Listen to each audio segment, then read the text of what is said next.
It's my feel-good breakfast show.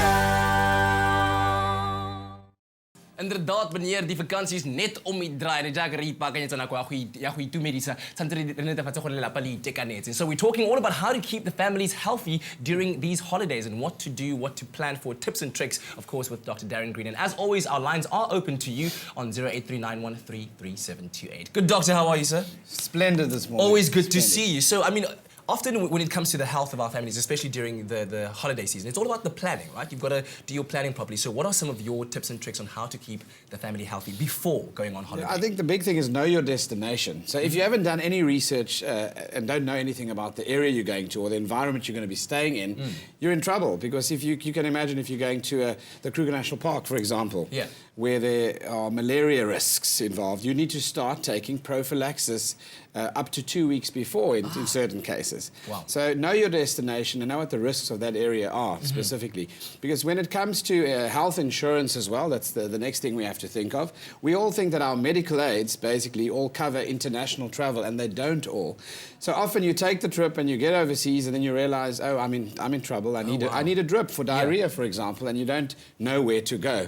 So, and it's very, I mean, it's not expensive to even just add it on to your plane ticket in many cases.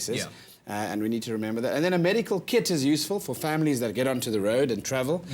For that, obviously, you need to take a few basic things for cuts and bruises for little children, antiseptic wipes and plasters and that kind of thing. A pair of scissors can be useful if someone breaks a limb. They could jumping off a jungle gym or something like that. You need a splint, so you have to make do.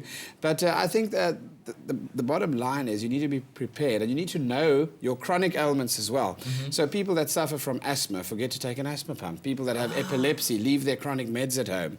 People that suffer from bee stings and being outdoors, for example, they forget that some of them have really heavy reactions and anaphylaxis where you can actually die, and they don't have the adrenaline pen or the EpiPen with them. So I think there's quite a lot to consider. Sure. And then, of course, there's motion sickness in the car itself for the poor children and kids. Yeah, I mean, it's almost more important to try and plan this stuff first before you even start packing your bags, your swimming costumes and stuff to go on holiday. Correct. No, it's very cold. You don't want to be packing swimming costumes anyway. But talk about that. When you are traveling, whether it's by train or by plane or by boat, there's germs everywhere. Absolutely. So what do you do when you're so congested in some compartments on public transport, on buses, etc. So you've got to definitely, before ingesting meals, make sure you wipe your hands, clean your hands. So take sanitary wipes, for example, have a sanitary spray in your handbag, and remember to actually wash your and your family's hands before eating a meal.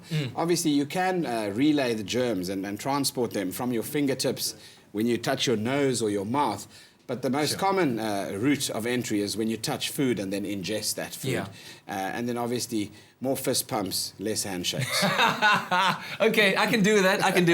But let's talk about some of the more common health problems that families encounter when they are on holidays and how to deal with them. So the big ones are things like, injuries from playing outdoors and etc. And then, of course, we have other things like ear infections from going to the spas and swimming. Swimming, yes. Indoor swimming, the hot spas, as I said. And then you also then have a lot of travelers' diarrhea, for example, where people are consuming water from a region and area that they don't know or trust. So you need to drink bottled water, pack healthy snacks, etc. Food is contaminated because you don't know how it's prepared, where it's prepared. So diarrhea is obviously quite a big one.